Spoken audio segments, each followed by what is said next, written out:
CPIക്കെതിരെ CPM സഹയാത്രികൻ Binoy വിശ്വത്തിന്റെ കുറ്റപ്പെടുത്തൽ സ്വയം അപഹാസ്യനാകുന്നതിന് തുല്യമാണെന്ന് മലപ്പുറത്തെ മുൻ CPI നേതാവ് പാലോളി അബ്ദുറഹ്മാൻ.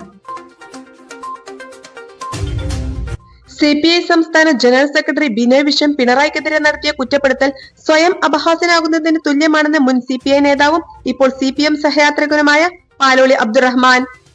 2021 നിയമസഭാ തെരഞ്ഞെടുപ്പിൽ മലപ്പുറം മണ്ഡലം LDF സ്ഥാനാർത്ഥിയായിരുന്നു പാലോളി അബ്ദുറഹ്മാൻ.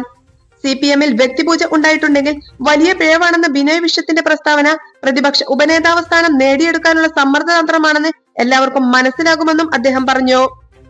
സംസ്ഥാന ജനറൽ സെക്രട്ടറി സ്ഥാനത്തേക്ക് ബിനോയ് വിശ്വം എത്തിയത് ആരെയൊക്കെ വ്യക്തിപൂജ നടത്തിയാണെന്നും അദ്ദേഹത്തെ അറിയുന്നവർക്കെല്ലാം ഓർമ്മ കാണുമെന്നും സ്വന്തം അനുഭവങ്ങൾ മറ്റുള്ളവർക്ക് മേൽ കെട്ടിവെക്കുന്ന ഇത്തരത്തിലുള്ള നീക്കം പ്രതിഷേധാർഹമാണെന്നും പാലോളി അബ്ദുറഹ്മാൻ പറഞ്ഞു.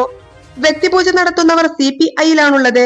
തെരഞ്ഞെടുപ്പിൽ LDFന് തിരിച്ചടി നേരിട്ട സമയത്ത് ഇത്തരം പ്രസ്താവനകൾ ഒഴിവാക്കേണ്ടതായിരുന്നുവെന്നും മുൻ പ്രവാസി കൂടിയായിരുന്ന പാലോളി അബ്ദുറഹ്മാൻ പറഞ്ഞു. Irfana, SS news, Malappuram.